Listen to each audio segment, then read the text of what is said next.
The significance of Vatican Hill as a cornerstone of religious and geopolitical power is rooted not only in its current symbolism but in the deep temporal layers that precede Christian history.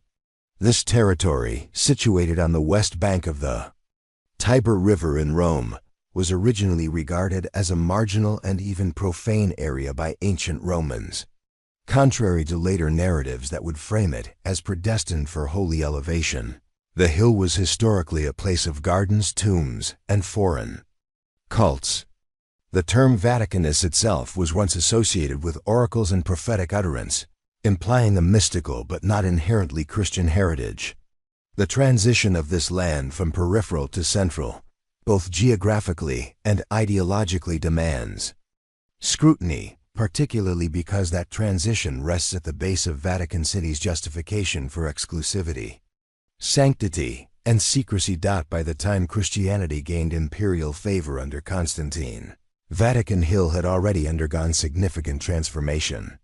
The emperor's decision to construct the original St. Peter's Basilica on this site was not just an act of piety but one of calculated political theater.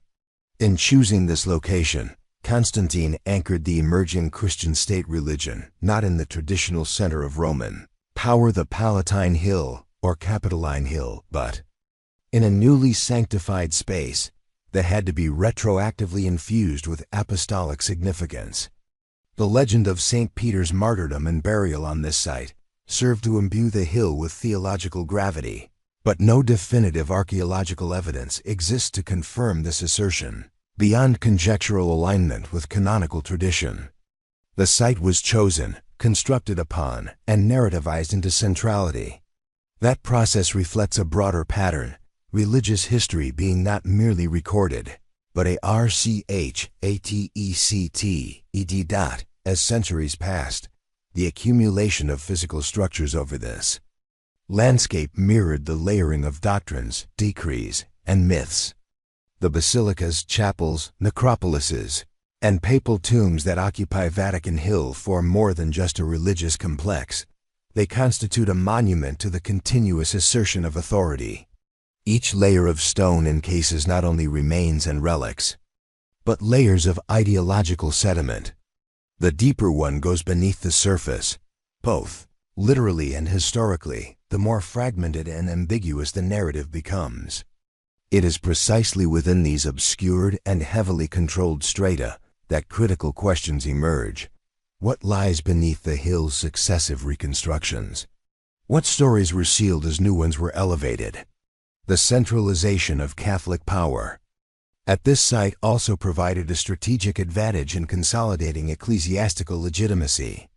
By rooting itself in a geography allegedly linked to the first pope, the Church positioned its physical presence as a guarantor of theological continuity. Yet that continuity rests on premises that are unverifiable outside of ecclesiastical documentation. The existence of St. Peter's tomb, the nature of early Christian worship on the site, and the identification of ancient vaults as apostolic in character are all asserted with confidence, but substantiated with selective evidence. The absence of broader archaeological verification or public transparency around these claims forces a reliance on institutional narrative, an epistemological condition that privileges belief over inquiry. This monopolization of physical and symbolic territory also enabled the Vatican to insulate itself from competing religious traditions and historical reinterpretations. Control of the hill meant control of the story. Competing theological movements, such as Arianism or Gnostic sects, lacked territorial centrality, making their extinction easier to facilitate, both through physical suppression and doctrinal condemnation. In this context, Vatican Hill becomes not merely a site of elevation, but of erasure, a landscape where alternative paths were overwritten and physically buried. The role of geography in shaping epistemology is often underestimated. Vatican Hill is not just a place, it is a structure of belief, a spatial argument for legitimacy, a sedimented assertion of orthodoxy. Its inaccessibility to lay investigation and its transformation into a sovereign Enclave in 1929 further shielded it from external examination. What once was part of the city of Rome is now an autonomous polity with its own laws, guards, and archives. The transformation from marginal necropolis to sovereign religious capital was not incidental. It was the culmination of strategic consecration and narrative engineering. That strategic sanctification is observable in how the Vatican frames its historical presence. It positions itself as the steward of ancient truth, the preserver of divine lineage, and the guardian of apostolic purity. Yet the very tools that enable this stewardship, exclusive access to vaults, control of archives, and authority over excavation, are the same tools that make independent verification impossible. If knowledge is curated behind sealed doors, then its legitimacy rests not on evidence but on institutional fiat. This raises the question: can a claim to historical truth remain valid when the evidentiary base is inaccessible? The convergence of myth, monument, and mandate on Vatican Hill creates a unique kind of epistemological stronghold. Here, belief is reinforced by architecture, and architecture is justified by belief. Each supports the other in a closed circuit that resists external interrogation. It is within this circuit that the issue of the sealed vaults arises, not merely as a curiosity, but as a critical fault line in the study of religious history. These vaults, unknown in full inventory and unexplored by independent scholars, represent not just physical spaces but zones of epistemic exclusion. The opacity surrounding Vatican Hill's subterranean layers is not an anomaly, it is systemic. It reflects a broader orientation toward containment, of knowledge, of bodies, of pasts that do not conform. What lies beneath the hill is not just a collection of bones and artifacts, but potentially entire narratives withheld from historical discourse. The seal is not just on the door, it is on memory itself. The importance of Vatican Hill in the historical record of religion lies not only in what it reveals, but in what it conceals. It is both source and sinca point of origin for theological authority and a final resting place for inconvenient truths. Any investigation into the evidentiary black holes in religious history must begin with the geography that made concealment sacred and questioning profane. Vatican Hill is that geography. The vaults beneath it may contain the answers, but only if the questions are allowed to reach them. Beneath the surface of Vatican Hill lies an elaborate and layered substructure that defies casual exploration. While the visible grandeur of St. Peter's Basilica commands public awe, it is the buried architecture beneath it, the Vatican necropolis, the papal grottos, and the sealed subterranean vaults that invites analytical concern. These spaces are not simply burial chambers or devotional sites. They are engineered environments of control, designed to limit access, obscure visibility, and channel historical interpretation through tightly managed gates. The spatial logic of these subterranean layers offers insight into how architecture itself functions as a mechanism of secrecy and epistemic limitation. The Vatican necropolis, rediscovered in the mid-20th century during renovations ordered by Pope Pius XII, was quickly cloaked in both intrigue and restriction. Officially termed scavi, the site was excavated under papal direction with minimal external oversight. What began as an effort to locate the tomb of St. Peter eventually expanded into the uncovering of a large pagan and early Christian burial complex dating from the 1st to 4th centuries CE. Although fragments of this excavation have been published, much of the site remains inaccessible to the general public and to independent researchers. Access is controlled by the Officio Scavi, which grants limited, guided tours under heavily regulated conditions. No open scholarly work is permitted, and documentation of the vault's full contents remains under institutional lock. This raises fundamental questions about the purpose of restriction. If the necropolis merely affirms canonical history, why not open it broadly for scrutiny? Why is entry permitted only through curated pathways? The argument that preservation necessitates limited access is undermined by the Vatican's own selective excavation practices.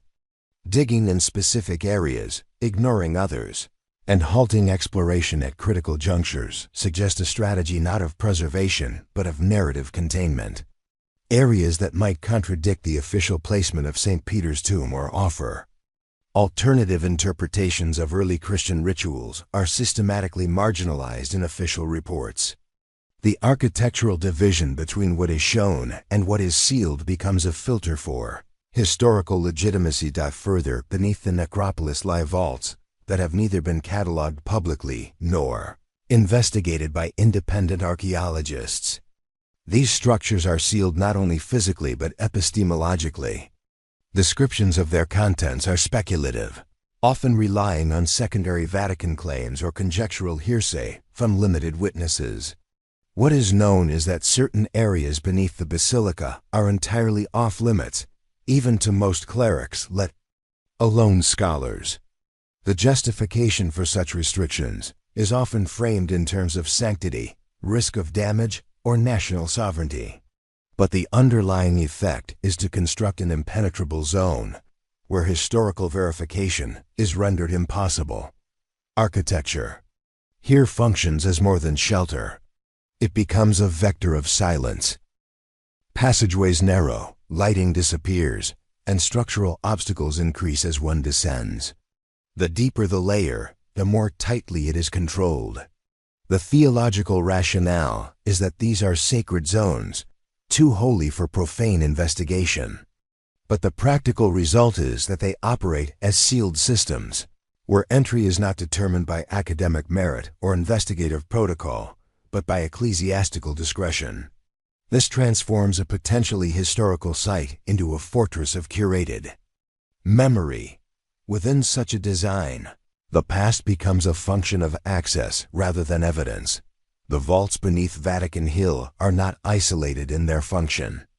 They exist within a global matrix of religious sites where restricted access protects not just artifacts but ideologies. Yet Vatican Hill's vaults are unique in their scale and their centrality to the religious-political complex of Catholicism. Unlike minor shrines or rural monasteries, this site is the seat of a sovereign state whose institutional interest in controlling the historical record is deeply embedded in its theological claims. The very legitimacy of the Vatican rests on an unbroken narrative that ties physical location to apostolic succession. Any breach in the architectural veil threatens not just archaeological understanding but doctrinal integrity. The vaults also likely serve as archives for materials too controversial to release. It is plausible that ancient manuscripts, uncanonized, gospels, or relics linked to alternative Christian traditions are housed in these spaces. Their existence would offer counter-narratives that destabilize orthodox timelines. It is notable that unlike other global religious archives, the Vatican rarely announces new discoveries from its vaults. There are no regular reports, no peer-reviewed excavations, no transparency protocols. This silence is itself a statement, one that implies not ignorance but intentional exclusion.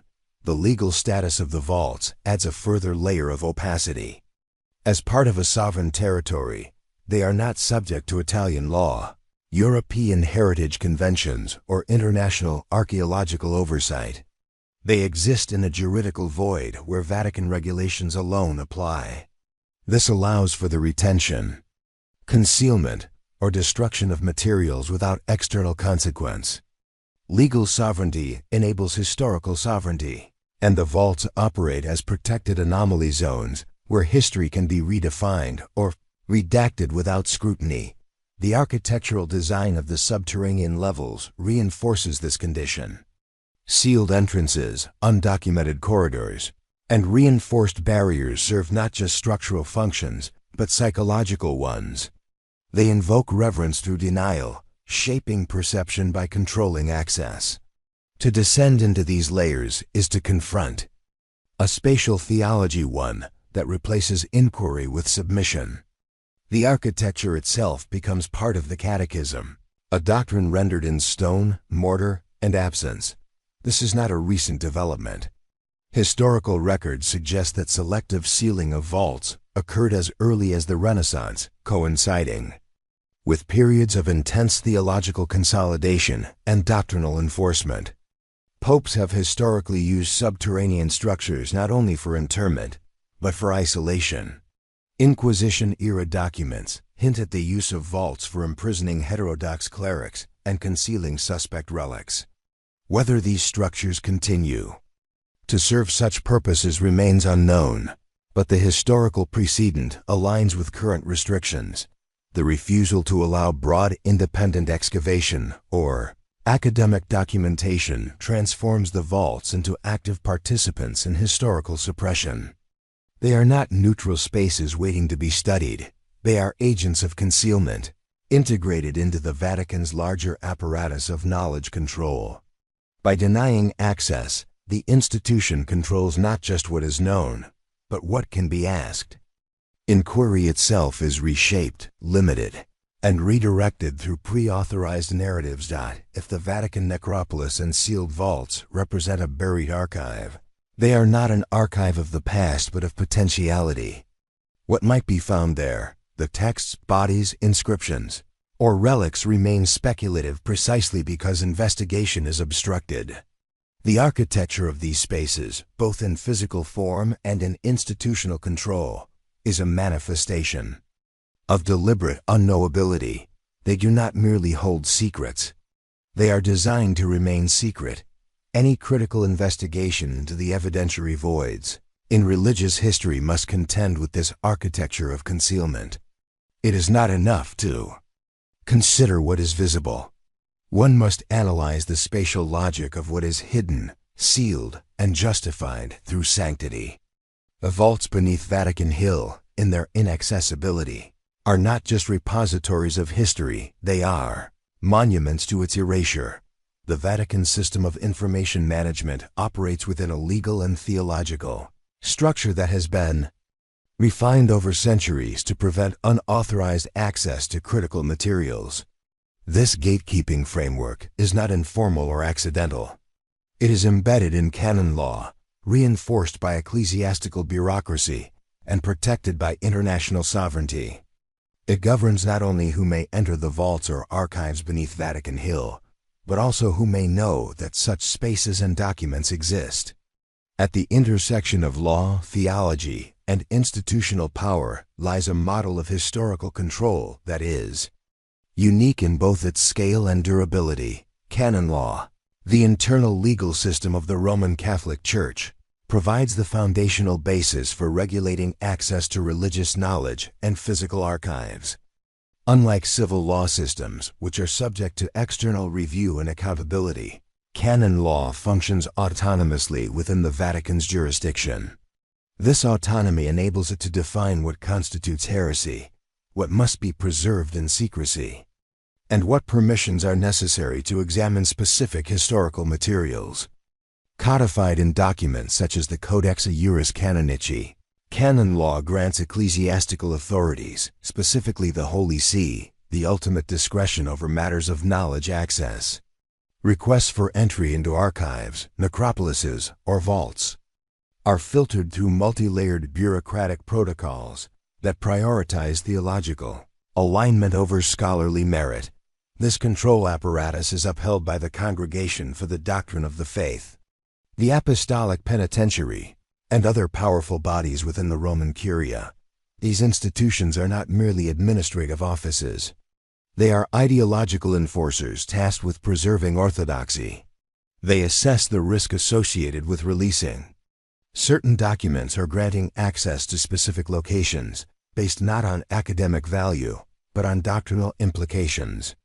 A scholar seeking insight into early Christian burial practices or apocryphal texts may be denied access if their research is perceived to undermine foundational church narratives.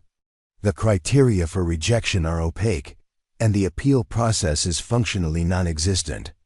Within this system, secrecy becomes not an exception, but the norm. The legal mechanisms of gatekeeping are further supported by oaths of silence imposed on clergy, archivists and scholars who are granted conditional access. Individuals permitted to view sensitive materials, whether in the Vatican Apostolic Archive or in sealed vaults beneath Vatican Hill, are often required to sign agreements forbidding public disclosure. These agreements are legally binding under Vatican jurisdiction, meaning that even if a scholar were to release findings once they return to a different country, the Vatican could revoke all future access, impose excommunication, or issue internal disciplinary measures. The chilling effect on academic inquiry is profound. The result is a culture where information is both protected and policed, where silence is institutionalized and transparency penalized. Outside the legal structure, the administrative process itself is designed to obstruct. Scholars seeking access to the Apostolic Archive must submit formal applications that include letters of recommendation, detailed research agendas, and documentation of ecclesiastical standing. Even then, approval is not guaranteed, and when granted, it may come with temporal restrictions, page limits, and mandatory clerical supervision. Notably, entire sections of the archive remain permanently closed, with no justification offered. Some documents are classified by papal decree to remain sealed for periods of 75 to 100 years. In other cases, no expiration date is given. The Vatican reserves the right to reclassify, withdraw, or destroy materials at its discretion. No external oversight body has the authority to audit or challenge these actions. This structure of control is further shielded by the Vatican's diplomatic immunity and extraterritorial status under the Lateran Treaty of 1929. As a sovereign entity, the Holy See is not subject to Italian law or to international standards of archival openness. It is under no obligation to disclose the existence, location, or content of specific documents or physical spaces. This legal insulation enables the Church to operate as both a theological and historical authority, defining what counts as evidence and who has the right to interpret it. The Vatican's refusal to grant access cannot be litigated or appealed in any external court. The jurisdictional isolation is total. The result is an informational ecosystem in which absence cannot be interrogated. A scholar cannot prove that a document is missing if its existence is not acknowledged. A vault's contents cannot be contested if no inventory is ever released. The epistemic consequence is that historical silence becomes self-reinforcing. Without access, there is no evidence. Without evidence, there is no claim. Without a claim, there is no challenge. The system produces a vacuum where counter-narratives cannot form, let alone gain traction. This problem of gatekeeping extends beyond the specific issue of Christian history. The Vatican archives include documents related to global geopolitics, early science, indigenous knowledge, and interreligious encounters materials that could reshape conventional understandings of colonization, cultural suppression, and religious syncretism. Yet these materials remain inaccessible, either because they challenge the moral authority of the Church or because they conflict with dominant theological narratives. Control of history thus becomes a form of soft power, enabling the Vatican to participate in global memory construction without democratic accountability. Attempts to circumvent this system have been met with institutional resistance. Independent scholars who publish critical work based on leaked materials or third-party testimonies are often discredited by church-affiliated academics. Their legitimacy is undermined through credentialism, theological accusations, or appeals to authority. In more severe cases, their research is preemptively classified as conspiratorial or heretical, disqualifying it from serious consideration within mainstream academic circles. The gatekeeping function, therefore, operates not only internally, but externally, shaping public discourse through subtle mechanisms of reputation control and doctrinal framing. The architecture of restriction, legal, physical, and ideological, is coherent and deliberate. It does not merely prevent access to specific spaces or texts. It constructs an entire epistemological framework in which inquiry must conform to institutional limits. Historical investigation becomes a derivative process, subordinate to ecclesiastical permission rather than empirical discovery. The deeper the scholar attempts to probe into critical junctures of religious history, particularly those involving early doctrinal formation, heretical movements, or the origins of church authority, the more complete the institutional resistance becomes. This model of gatekeeping does not depend on secrecy alone. It thrives on selective transparency, on the strategic release of non-threatening materials to simulate openness. Periodic disclosures from the Apostolic Archive or curated archaeological findings from Vatican Hill are presented as evidence of goodwill. But these disclosures are calculated, pre-approved, and framed to reinforce official narratives. They serve not to inform, but to contain. To challenge the evidentiary black holes surrounding the Church's formative centuries requires more than the release of isolated documents. It demands a systemic dismantling of the gatekeeping mechanisms that dictate the terms of historical engagement. The problem is not simply what the Vatican hides, but how it justifies hiding as a theological virtue and institutional right. Until that foundation is interrogated, access will remain conditional, and history will remain incomplete. A complete historical record does not merely rest upon what is preserved. It is equally defined by what has been omitted, lost, or withheld.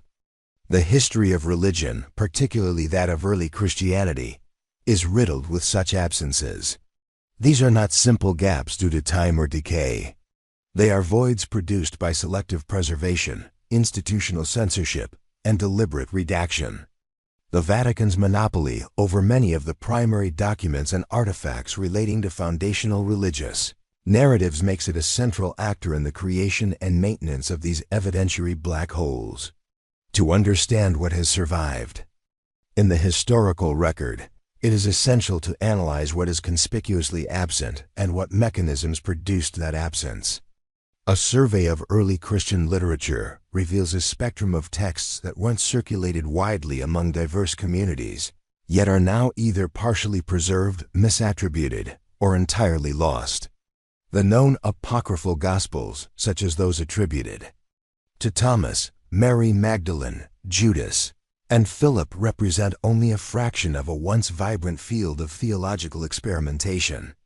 Many of these writings offer divergent cosmologies, ethical codes, and interpretations of Christ's role that deviate sharply from the canonical four Gospels. Their marginalization was not the result of lack of relevance, but the product of ecclesiastical suppression during the consolidation of orthodoxy. These texts were labeled heretical, destroyed where possible, and excluded from scriptural collections.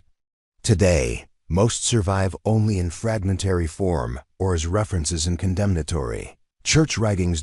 What makes this exclusion problematic is not merely the loss of content, but the loss of context. Without the full spectrum of early Christian literature, it is impossible to reconstruct the theological diversity of the first centuries. The canonized narrative neatly structured around the Synoptic Gospels, Acts, and the Pauline epistles projects a coherence that did not exist in practice. Early Christianity was a contested space, with no single authoritative voice.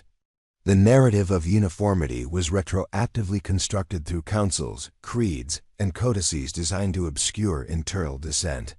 The absence of many of these alternative voices has created a distorted historical lens, one that aligns with institutional objectives rather than empirical accuracy. Beyond textual omissions, there's a troubling silence surrounding key historical events in early church history.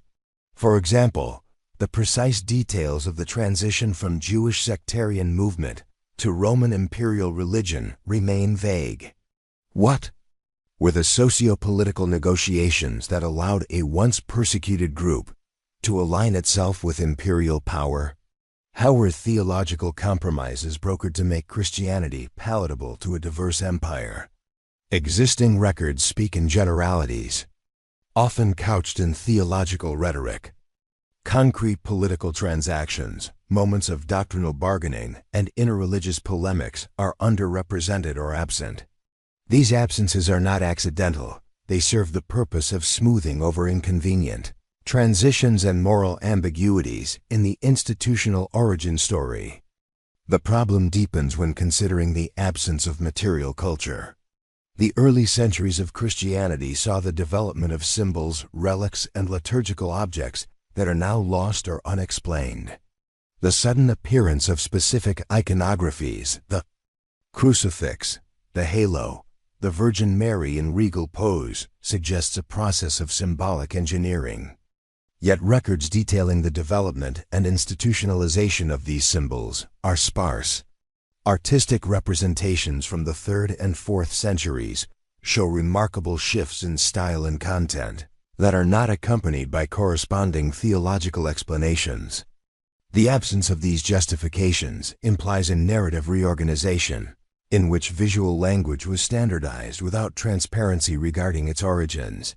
Institutional explanations often attribute these absences to time, persecution, or accidents of history. While degradation and destruction are inevitable over centuries, the pattern and selectivity of what is missing suggest intervention. Whole categories of texts and artifacts disappear while others, those that support the dominant theological line, are carefully preserved and celebrated. The conditions of preservation mirror the conditions of orthodoxy. What aligns with institutional power is retained. What threatens it is excised. The Vatican's role in this curatorial process is central. As the holder of the Apostolic Archive and custodian of the Church's physical and textual legacy, it determines what is worthy of preservation, translation, and dissemination. Access to many historical documents is granted only under strict conditions, and entire categories of information are labeled as sensitive or confidential. Scholars seeking access to pre-conciliar materials, Inquisition records, or early correspondence between ecclesiastical authorities and imperial agents often encounter refusals or heavily redacted files. In some cases, the very existence of certain documents is denied, even when referenced in earlier publications. This institutional amnesia is not a passive condition. It is a mechanism of control. The result is a historical record that appears seamless but is, in fact, discontinuous. The theological narrative from apostolic times to modern Catholicism is presented as a natural evolution, but the documentary trail contains ruptures that are patched over with assumption rather than evidence. These discontinuities are especially evident during critical junctures: the Council of Nicaea, the collapse of the Western Roman Empire, the Gregorian reforms, and the Counter-Reformation. In each case, archival material that could clarify motivations, dissenting positions, or alternative interpretations is either missing or inaccessible. This selective preservation ensures that the Church's version of history remains unchallenged by internal contradiction. Moreover, the Church's claim to universality depends on its ability to project consistency across time. Evidentiary gaps threaten that projection. If it were acknowledged that early Christianity was fragmented, that its scriptures were contested, or that its doctrinal foundations were politically negotiated, the claim to timeless truth would be undermined. The absences in the historical record thus function as supports for theological certainty. Their silence sustains the narrative. Outside observers often approach these gaps with the tools of textual criticism, archaeology, or comparative religion. Yet such tools are of limited use when the primary materials are locked behind institutional barriers or have been intentionally destroyed. The problem is not just the loss of data, but the inability to confirm what was lost. This epistemic closure transforms historical inquiry into speculation. It shifts the burden from evidence to inference, from documentation to reconstruction. And in doing so, it maintains the institutional monopoly over religious truth. A further complication arises when considering that some absences are retroactively filled with dubious content. Forged documents, interpolated texts, and anachronistic artifacts have been inserted into the historical record at various times to compensate for voids or to support emerging doctrines. These forgeries, some of which have been exposed, others still accepted, exemplify the danger of an unregulated archive. When the same institution that controls access also defines authenticity, the reliability of the historical record becomes contingent on institutional integrity. In the absence of transparency, there can be no independent verification. To investigate the evidentiary black holes in religious history is to confront a system designed to make such investigation futile. The archive of absences is not empty yet. It is filled with denials, omissions, and strategic silences. These silences speak volumes. They reveal where power has intervened, where history has been rewritten, and where inquiry has been arrested. Until these mechanisms are dismantled, or at least exposed, the history of religion will remain incomplete, not because the past is inaccessible, but because access is denied. The consolidation of Christian orthodoxy was not the result of organic theological evolution. It was a process defined by conflict, exclusion, and erasure. The early centuries of Christianity were marked by intense diversity of belief systems, each interpreting the nature of Jesus, God, salvation, and human existence in fundamentally different ways. Among these diverse systems, the doctrines that would later become orthodox were only one of many contenders. The suppression of alternative sects was not merely theological, it was operational. The Vatican's historical role in this suppression extends from spiritual condemnation to physical destruction, ensuring that certain ideas were buried both metaphorically and literally beneath the institutional weight of ecclesiastical authority. One of the earliest and most significant targets of suppression was Gnosticism. Gnostic communities flourished in the first 3 centuries CE, particularly in regions such as Egypt, Syria, and Asia Minor.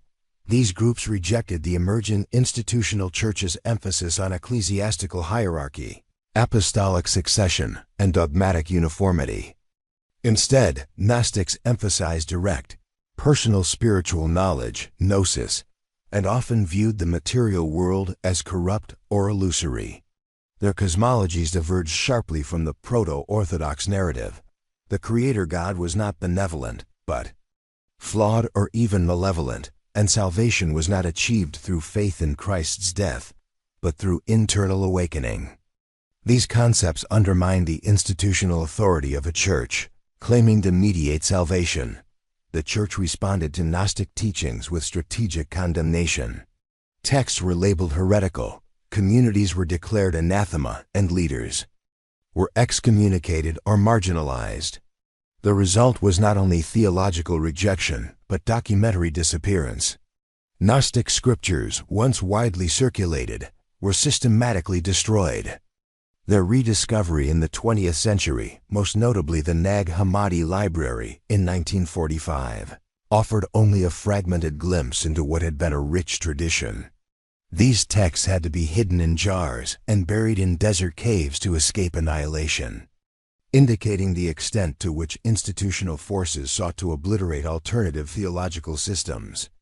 The fact that they remained hidden for over a millennium underscores the success of that effort. Marcionism posed a similar threat.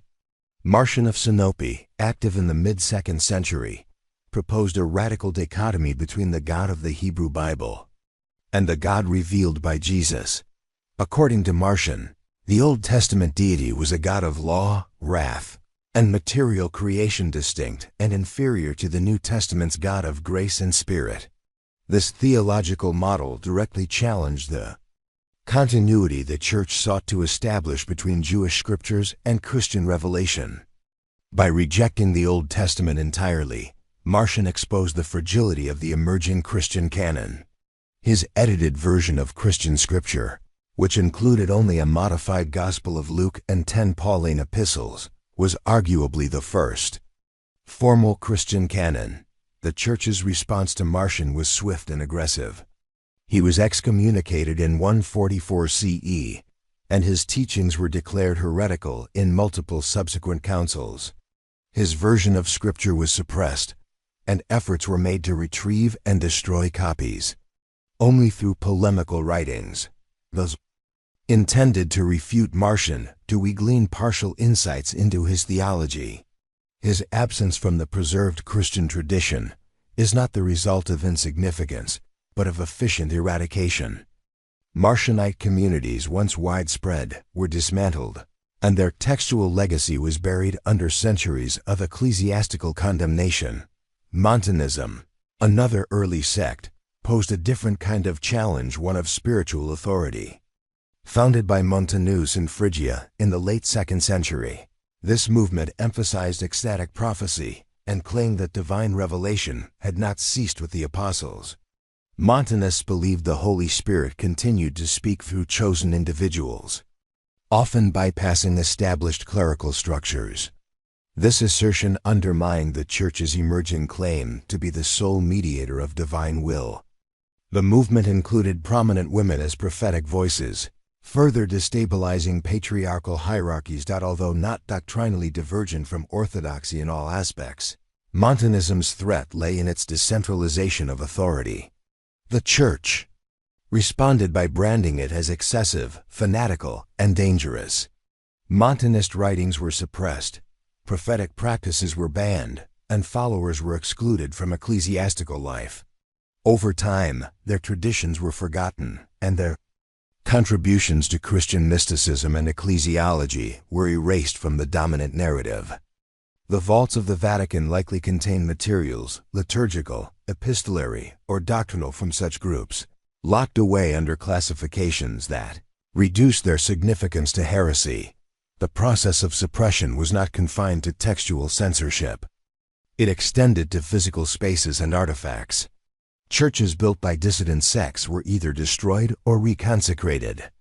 Burial grounds were defiled, and relics associated with heretical leaders were confiscated or hidden. The control of sacred geography was central to enforcing theological uniformity. By denying physical markers of alternative Christianities, the Church could rewrite the landscape in its own image. Vatican Hill itself, as the center of orthodoxy, likely contains beneath its surface the traces of suppressed traditions, ritual, objects, inscriptions, or remains that challenge the singularity of the Church's narrative. The councils played a key role in formalizing suppression. Nicaea, 325 CE, Constantinople, 381 C, Ephesus, 431 CE, and Chalcedon, 451 CE, were not simply theological debates. They were political maneuvers aimed at defining orthodoxy through exclusion. Teachings not ratified at these councils were declared heretical, and their followers were systematically marginalized. The decisions made at these gatherings were enforced with imperial support, turning theological differences into matters of state security. This fusion of church and empire created a machinery of doctrinal enforcement capable of reshaping not just beliefs, but memory itself. That machinery required record-keeping, not to preserve dissent, but to eliminate it. Heresiological literature, such as the writings of Irenaeus, Tertullian, and Epiphanius, functioned as tools of surveillance. They cataloged deviant beliefs, identified their proponents, and prescribed theological countermeasures. Ironically, these polemics are now among the only surviving sources for many alternative traditions. They are biased, incomplete, and often deliberately distorted. Yet they are all that remain because the primary texts were destroyed, and their existence was erased from official archives. In examining what is left, the disproportion becomes clear. The preserved theological record overwhelmingly favors those who won the battle for orthodoxy. That record is housed, guarded, and curated by an institution whose very identity is tied to the legitimacy of its version of history, the Vatican's. Control over ancient manuscripts, archaeological sites, and sealed vaults means that any lingering evidence of suppressed sects remains beyond reach. The erasure of these communities is not total, but it is close engineered through centuries of theological gatekeeping, political alignment, and institutional opacity. The question is no longer whether heresies were buried, but how thoroughly and whether recovery is still possible. The evidentiary black holes left by this process are not just gaps in knowledge. They are the product of intentional suppression, of a campaign to define what Christianity was, by destroying what it could have been. Until full access is granted to the physical and textual remains of these erased theologies, the history of religion remains an edited version of itself curated for continuity, not for truth. The transformation of Christianity from a persecuted sect to the ideological backbone of the Roman Empire was not an organic development, but a calculated reconfiguration driven by state interests. Central to this transformation was Emperor Constantine the Great, whose conversion to Christianity and subsequent policy initiatives initiated a fundamental realignment of power, theology, and historical memory. Constantine's political motivations were not veiled in religious devotion, but rather embedded in the practical need for imperial unity. Through his actions, the structural foundations of what would become Catholic orthodoxy were formed not through consensus or spiritual revelation, but through imperial decree and strategic exclusion. This foundational moment redefined the nature of Christian truth and determined what would be remembered, what would be codified, and what would be forgotten. The Edict of Milan in 313 CE, co-authored by Constantine and Licinius, is often celebrated as the milestone of religious tolerance. In practice, however, it marked the beginning of state-mediated Christianity. The legalization of Christianity allowed for the rapid expansion of church infrastructure and patronage, but it also subjected Christian doctrine to imperial scrutiny. With Constantine's support, the Church gained access to resources, land, and institutional legitimacy transformations that required doctrinal stability. Unity of faith became a matter of political necessity, and with it came the suppression of heterodox positions that threatened cohesion. The First Council of Nicaea, in 325 CE, convened by Constantine, stands as a pivotal example of imperial theology. The council's primary objective was to resolve the Arian controversy, specifically whether Jesus Christ was of the same substance, homoousios, as God the Father, or of a similar but subordinate nature. While this question was framed in theological terms, its implications were deeply political. The disagreement had already caused significant unrest in the eastern provinces. A divided church meant a divided empire. Constantine's intervention sought not truth but stability. The council's decision to condemn Arianism and endorse the Nicene Creed was enforced with the power of the state. Heretical bishops were exiled. Their writings were burned. Their congregations were dismantled. The result was a uniform theology imposed by fiat. The implications of this event were far-reaching. The establishment of orthodoxy through imperial decree created a model in which theological truth was no longer subject to communal discernment or scriptural interpretation alone. It now required alignment with political authority. This conflation of ecclesiastical and imperial power had profound effects on historical record-keeping. Alternative doctrines, previously part of open theological discourse, became threats to order and were systematically erased from institutional memory. The Vatican's subsequent control over archives, canons, and vaults is a continuation of this Constantine-era logic. Protect the core by excising the margin.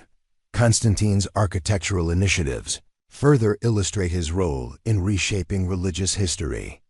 The construction of the original St. Peter's Basilica atop Vatican Hill was not only a religious gesture, but a symbolic act of spatial domination. It linked the emperor directly to apostolic succession and embedded the authority of the Church within the geography of Rome. This move simultaneously sanctified the imperial project and neutralized competing Christian traditions that lacked such physical monuments. By elevating one version of history in stone, others were rendered invisible. The archaeological layers beneath the basilica, which include pagan cemeteries and possibly alternative Christian worship sites, remain under strict control, suggesting that the narrative Constantine inscribed into the landscape is still being protected. Another example of Constantine's manipulative legacy is the creation of the Church's legal authority to define heresy and punish deviation. The formation of episcopal courts with imperial backing allowed for the prosecution of dissenters as not only spiritual deviants but enemies of the state. This judicial apparatus laid the groundwork for future inquisitions, censorship, and theological policing. It also enabled the erasure of dissenting records. Once a text or belief was classified as heretical, it could be legally seized, destroyed, or concealed. The pattern of suppression that began under Constantine became the institutional reflex of church governance. The long-term effects of Constantine's interference are evident in the shaping of the biblical canon. Although the canon was not finalized during his reign, the process was heavily influenced by the theological climate he engineered.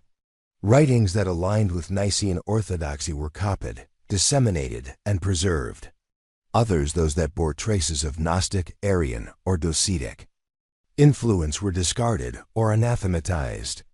Constantine commissioned 50 copies of the scriptures for the churches of Constantinople, effectively establishing a template for canonical texts. These copies, now lost, would have solidified a version of Christianity that reflected imperial priorities rather than theological plurality. The absence of their content from historical analysis further underscores the evidentiary gaps engineered during this era. The silence surrounding Constantine's political manipulation of religion is reinforced by the Vatican's reluctance to release archival materials from this period. While official church histories emphasize Constantine's piety and the divine guidance of the councils he convened, critical documentation that might reveal dissent, manipulation, or resistance is either unavailable or classified. Letters, meeting transcripts, and alternative council records are largely inaccessible to independent scholars.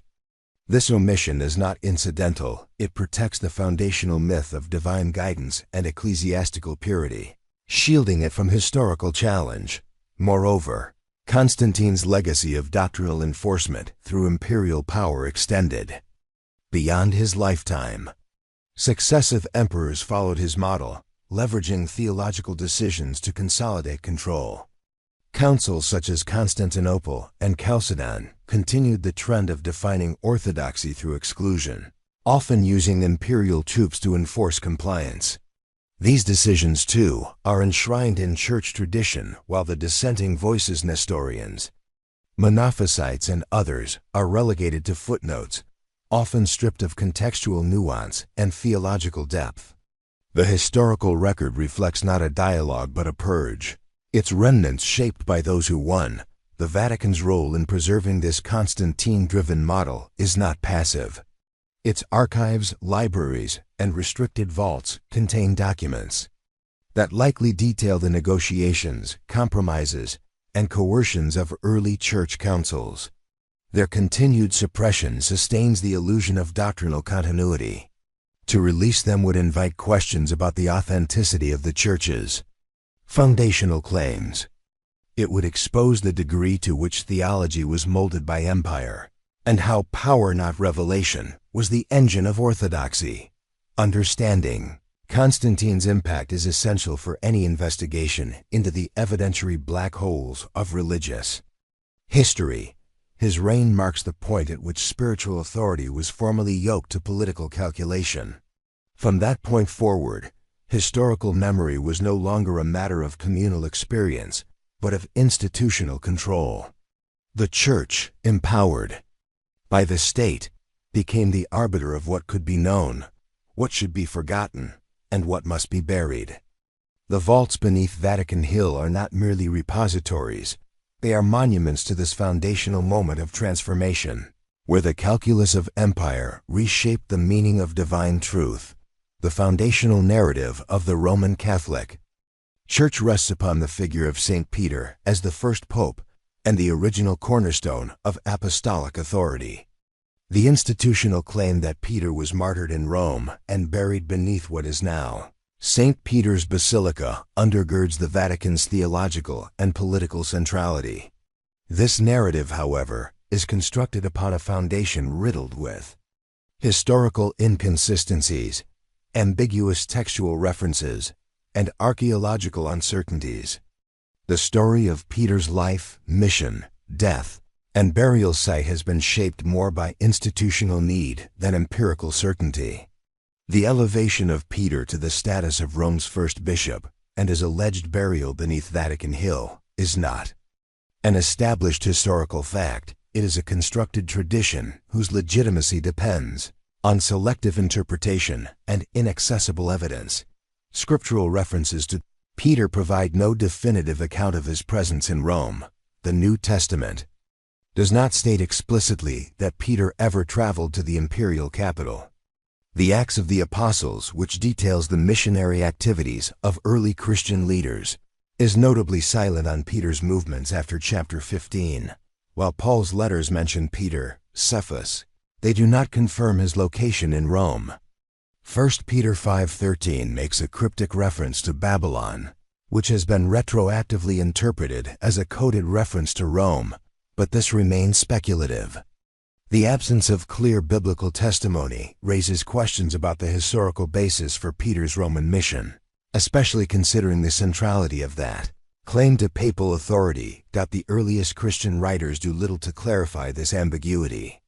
Clement of Rome, writing near the end of the 1st century, references Peter and Paul's martyrdom, but does not specify the location of Peter's burial. Ignatius of Antioch and Irenaeus of Lyons, both 2nd century sources, affirm Peter's presence in Rome, but their statements are more theological than evidentiary. They serve to establish the city's spiritual importance rather than to document verifiable events. The historical Peter, if he did indeed die in Rome, left no first-hand writings, no confirmed burial site, and no contemporaneous records linking him definitively to Vatican Hill. Despite this lack of clarity, the Church constructed an increasingly elaborate narrative over the centuries, one that positioned Peter not only in Rome, but as the first bishop of the city and the ultimate source of apostolic succession. This narrative reached its apex with the physical construction of St. Peter's Basilica in the 4th century under Constantine. The claim that the church was built atop Peter's tomb gave material form to theological assertion. Yet the archaeological basis for this claim remains contested. Excavations conducted beneath the basilica in the 1940s discovered a necropolis, multiple burial chambers, and an inscribed wall that some interpret as evidence of a Peter-related cult. However, the identification of one particular tomb as Peter's remains unproven. The Vatican's management of this excavation raises significant concerns about transparency. The digs were conducted under strict secrecy, supervised by clerics, and only select findings were published. The bones found in one of the tombs, initially declared unrelated, were later reconsidered and announced in the 1960s as possibly belonging to Peter. Yet the chain of custody, the scientific methodology, and the comparative analysis were all shielded from independent verification. Experts who questioned the conclusion were marginalized or denied access to the evidence. The institution had reached its theological conclusion and adapted the archaeological interpretation to match it. Inconsistencies extend beyond the issue of location. The very title of Bishop of Rome applied to Peter is an anachronism. In the 1st century, the Church had no centralized episcopal structure. Leadership was communal, fluid, and varied by region. The notion of a singular head of the universal Church based in one city did not emerge until well after Peter's death, assuming he died in Rome at all.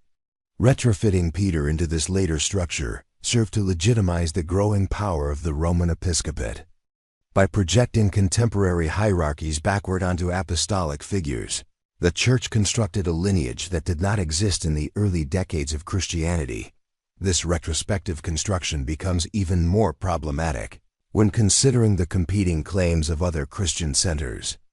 Antioch, Alexandria, and Jerusalem also traced their ecclesiastical heritage to apostolic founders. These cities developed theological schools, episcopal traditions, and independent liturgical identities. The elevation of Rome above them required a justification that was not historical but symbolic. Peter's supposed martyrdom in Rome served that purpose.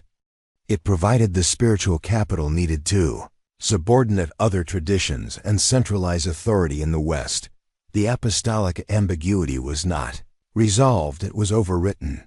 The theological importance of Peter was further elevated through doctrines such as ex cathedra authority and papal infallibility. These later developments, especially the declaration at the First Vatican Council in 1870, cemented Peter's role as the eternal prototype of the Pope. Yet these doctrines relied not on historical evidence, but on interpretive tradition. They used Scripture selectively, most notably Matthew 16:18, where Jesus says, "You are Peter, and on this rock I will build my church." This passage has been the subject of extensive exegetical debate. Even within early Christian writings, there was no consensus that it established a literal papal office. The passage's elevation to institutional dogma reflects the needs of the Church rather than the clarity of the text. The lack of corroboration for Peter's Roman leadership is further complicated by the simultaneous tradition of Paul's martyrdom. In Rome, while Paul's presence in the capital is more textually supported, his role in church hierarchy was always less institutionalized. The Church's choice to emphasize Peter over Paul in its Rome-centric model reflects not theological consistency, but administrative utility. Peter could be depicted as the obedient shepherd, the holder of keys, the earthly foundation. Paul, with his autonomous theology and contentious relationships with church leaders, was less conducive to hierarchical modeling. The convergence of weak textual evidence, controlled archaeology, and retrospective theological projection forms a triad of ambiguity around Peter's origins and burial. The Vatican's refusal to allow unrestricted academic investigation of the necropolis beneath the basilica perpetuates this ambiguity. Any claim that rests on hidden evidence cannot be independently assessed. The Church's insistence on Peter's tomb being beneath Vatican Hill becomes not an invitation to inquiry, but a barrier to it. The implications of this constructed narrative are immense. If Peter's Roman leadership is uncertain, then the foundation of the papal office as a direct apostolic continuation becomes unstable. Apostolic succession loses its empirical anchor, and the Vatican's claim to be the singular earthly authority of Christ's Church becomes a theological assertion without demonstrable historical support. This is not a minor inconsistency, it is a foundational rupture concealed beneath centuries of doctrinal reinforcement and architectural grandeur. The investigation into Peter's true historical role and final resting place remains obstructed by layers of institutional narrative and physical inaccessibility. As long as the Church maintains exclusive control over the sites and sources that could clarify or contradict its claims, apostolic ambiguity will persist not as an open question for scholarship, but as a protected dogma immune to revision. The Church does not merely inherit Peter's authority, it controls the conditions under which his story may be told. One of the most powerful constructs in the historical self-understanding of the Roman Catholic Church is the notion of unbroken apostolic succession. This doctrine asserts that every pope from Peter to the present day occupies a continuous chain of divinely authorized leadership, each one succeeding the previous in a seamless line stretching back to Christ's commissioning of Peter. This narrative is essential to the Church's claim of doctrinal authority and institutional legitimacy. Yet when scrutinized against the available historical evidence, the lineage reveals significant discontinuities, retroactive constructions, and outright fabrications. The idea of a coherent and linear genealogy of papal power is less a fact than a theological instrument. engineered to support the consolidation of ecclesiastical control. Early Christian communities did not operate under a papal model. Leadership was decentralized, often based on collective councils of elders or charismatic figures rather than a single overseer. The terminology itself was fluid. Terms like bishop, presbyter, and deacon were used interchangeably and did not denote rigid hierarchies. It was only by the mid-2nd century that the role of a monarchical bishop began to appear in Rome, and even then, the authority of that office was limited to the local congregation. Claims that Peter served as the first bishop of Rome are anachronistic. There is no contemporary documentation supporting this assertion. Lists of bishops provided in later sources, such as Irenaeus Against Heresies, are more theological constructs than historical records. Designed to establish continuity rather than report it, these episcopal lists exhibit notable discrepancies. Different early Christian writers provide varying names, lengths of tenure, and sequences. Eusebius of Caesarea, the first to systematize a bishop list in his ecclesiastical history in the 4th century, did so under the patronage of Constantine, during the same period that the Church was attempting to formalize its doctrinal and institutional authority. Eusebius himself admits that his sources were fragmented and sometimes contradictory. The list he provides, later adopted into official church doctrine, omits several figures found in other traditions and appears to have been curated for ideological coherence. The assumption that these early leaders shared the same office, title, and ecclesial function as modern popes is historically unsustainable. The Vatican's perpetuation of this seamless lineage is reinforced through iconography, ritual, and selective historiography. Papal installations include references to the unbroken chain from Peter. Official Vatican publications treat the succession as indisputable. Yet the gaps in the historical record are substantial. During the 3rd century, periods of civil unrest and persecution disrupted the leadership of the Church in Rome. In some cases, there were multiple claimants to the papacy, while in others, the see remained vacant for extended periods. These interregna are glossed over in institutional accounts, which portray them as moments of continuity rather than rupture. The issue becomes even more problematic during times of schism. The Western Schism, 1378 to 1417, in which multiple individuals simultaneously claimed to be the legitimate pope, created a fissure that no retrospective list can coherently resolve. The Avignon papacy further complicates the succession narrative, as for nearly 70 years, the papal seat was moved from Rome to France, raising questions about jurisdiction, authority, and continuity. Vatican historiography has attempted to retroactively select legitimate popes while discarding antipopes, but this selection process is inherently political. The inclusion or exclusion of specific figures depends not on historical consensus, but on institutional needs. These inconsistencies are not simply matters of administrative confusion. They directly undermine the theological premise of apostolic succession. If the chain can be broken, contested, or retroactively corrected, then its authority cannot be intrinsic. The idea that divine authority was passed down in an unbroken line becomes a myth, sustained not by evidence but by repetition.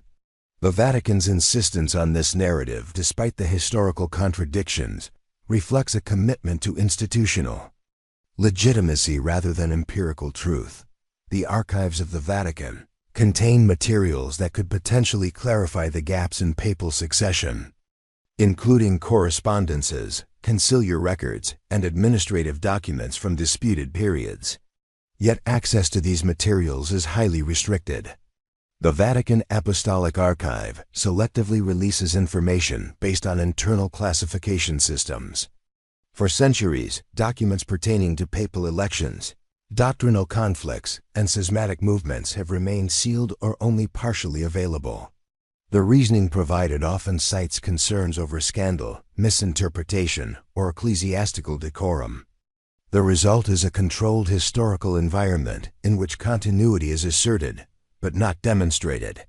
This environment is reinforced through ceremonial and architectural means. The papal tombs beneath St. Peter's Basilica, arranged to emphasize unbroken succession, are presented as visual confirmations of the lineage. However, many of these tombs were reconstructed centuries after the deaths of the individuals they commemorate. The actual burial locations of several early popes are unknown, and the attributions are based on later tradition rather than archaeological evidence. The physical narrative thus mirrors the textual one, constructed to project stability where instability existed. Even more concerning is the practice of retroactively assigning papal attributes to figures who never claimed or exercised such roles. Early bishops who led local congregations without any universal authority are portrayed as exercising powers equivalent to those of contemporary popes. The doctrine of papal infallibility, declared only in 1870, is projected backward onto figures who operated in entirely different ecclesial contexts. This retrospective elevation serves to homogenize a diverse and evolving institution into a single, consistent entity. The problem is epistemological as much as historical.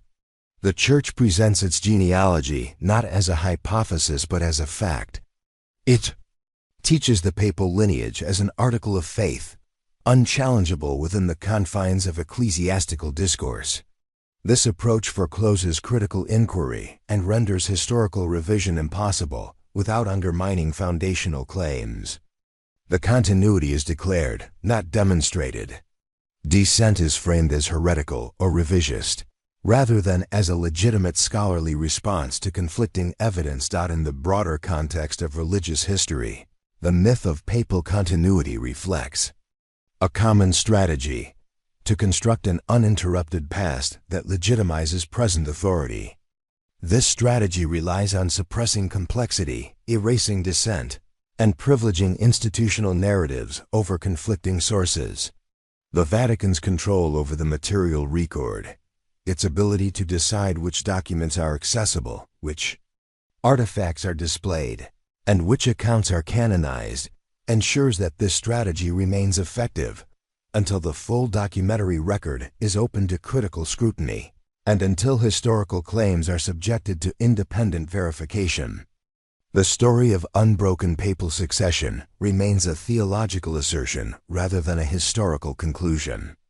The gaps, contradictions, and ambiguities in the record suggest not a continuous chain, but a reconstructed one pieced together to serve an institution that benefits from projecting an image of eternal stability. The legitimacy of that image depends on the concealment of the breaks that define it, the recorded history of early Christianity, and the broader religious milieu from which it emerged, was once sustained by a diverse and expansive manuscript tradition. Scrolls, codices, letters, treatises, and theological commentaries circulated widely across the Mediterranean and Near Eastern worlds. These texts captured not only doctrinal variations but also regional practices, dissenting voices, and alternative cosmologies. Today, however, the corpus available to historians is a fraction of what once existed. A vast array of manuscripts has either disappeared, been destroyed, or remains locked away in institutional custody. Nowhere is this phenomenon more acute or more opaque than within the holdings of the Vatican, an entity that simultaneously claims custodianship over the world's most comprehensive religious archive and maintains severe restrictions on its content. Process of scriptural canonization, which culminated in the 4th and 5th centuries, played a central role in determining which texts would survive and which would be discarded. The establishment of the New Testament canon did not follow a divinely revealed pattern but rather evolved through political negotiation, ecclesiastical lobbying, and regional consensus building. As the canon solidified, non-canonical works were labeled as apocryphal or heretical, and efforts to suppress them intensified. While some of these texts survived in monastic libraries or hidden caches, the majority were lost. Manuscripts that did not align with the emergent orthodoxy were systematically excluded from copying traditions, banned by ecclesiastical decree, or physically destroyed.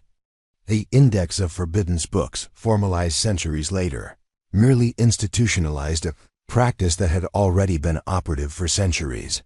Among the most notable categories of missing manuscripts are those that belong to early Gnostic and semi-Gnostic communities. The discovery of the Nag Hammadi Library in 1945 illuminated this dark corner of textual history, revealing a trove of once suppressed literature. These codices containing the Gospel of Thomas, the Apocryphon of John, the Gospel of Truth, and others demonstrate that early Christianity was not a unified movement, but a multiplicity of theological streams. The presence of these documents in a buried jar in the Egyptian desert testifies not to casual neglect, but to deliberate concealment, likely in response to intensified efforts by church authorities to eradicate unapproved teachings. These were not obscure or marginal communities. Their writings show philosophical sophistication and theological innovation. Their elimination from the historical record was a strategic act of doctrinal consolidation. Other critical manuscripts vanished through mechanisms less visible but no less decisive. Early Christian letters mentioned by church fathers no longer exist, despite being cited as authoritative. Lost commentaries on the Hebrew Scriptures, alternative genealogies of Jesus, and regional liturgies with theological implications have left only faint traces in hostile polemics. In some cases, scholars are aware of the titles and even partial contents of these texts from secondary sources, yet the originals remain missing. The lack of transparency about their fate, whether they were destroyed, hidden, or remain unreleased, in ecclesiastical custody sustains the problem of evidentiary black holes. The Vatican's control over ancient manuscripts is pivotal in this context.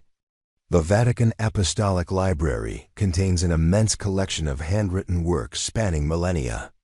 Among its holdings are uncatalogued codices, untranslated scrolls, and fragile fragments from the early Christian period. Many of these have not been subjected to scholarly review, either because access is restricted or because their contents are classified as sensitive. While the library has made some gestures toward openness, digitizing select manuscripts and offering limited access to credentialed researchers, the core remains inaccessible. Entire genres of texts, particularly those touching on early theological controversy or interreligious exchange, are effectively off-limits. This inaccessibility perpetuates ignorance under the guise of preservation. The issue extends beyond Christian texts. Manuscripts from Jewish, Islamic, Zoroastrian, and pre-Christian pagan traditions that interacted with early Christian thought also reside in the Vatican's vaults. These materials could shed light on the intellectual crosscurrents of late antiquity, clarifying how ideas migrated, transformed, or were co-opted. Yet comparative studies are impeded by the Vatican's refusal to release these documents to non-church authorities. The knowledge that remains locked within these vaults is not only theological, it is historical, anthropological, and epistemic. There's also the question of the so-called hidden Gospels texts rumored to be stored within the Vatican, but never confirmed. These include alternative versions of known Gospels and entirely unknown writings attributed to figures such as Bartholomew, Nicodemus, and James. While some of these claims are speculative, others are rooted in historical citations by early church writers who reference documents now lost. The cumulative effect is a widespread suspicion that the Vatican possesses, but does not disclose, manuscripts that could radically reframe the early Christian narrative.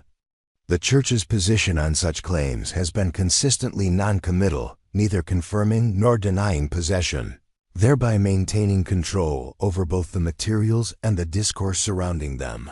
The case of the Gospel of Barnabas exemplifies this dynamic. While versions of this text exist outside Vatican custody, its treatment illustrates how control over manuscripts is exercised. The Gospel presents a version of Jesus aligned more closely with Islamic theology than Christian doctrine, including a denial of the crucifixion and a rejection of divinity. Western church authorities have labeled it a forgery without allowing full scholarly examination of its manuscript lineage. Accusations of fabrication are not necessarily unwarranted, but the lack of transparency fuels distrust. If independent verification is blocked, then claims of inauthenticity remain self-reinforcing. In several documented cases, scholars have reported seeing references to manuscripts in Vatican catalogs that were later removed or reclassified. These include works listed in 19th century inventories that no longer appear in current databases. Requests for clarification are typically met with silence or redirection. The criteria for access are neither public nor consistent. Appeals based on academic merit are frequently overridden by theological sensitivity. The implication is that manuscript control is not about fragility, conservation, or logistics. It is about narrative sovereignty. Furthermore, the Vatican has periodically released select ancient documents to support its preferred historical narratives. These releases are curated to affirm orthodoxy, demonstrate scholarly goodwill, or respond to external pressure. But they are never comprehensive, and they rarely address areas of historical controversy. This selective disclosure maintains an asymmetry of information that protects the Church's interpretive monopoly. While some texts are displayed in exhibitions or digitized for limited academic use, the most potentially destabilizing materials remain classified. This dynamic raises fundamental questions about the ethics of custodianship. Should any institution, religious or otherwise, have the authority to unilaterally determine the accessibility of texts with global historical significance? The Vatican's position as both theological authority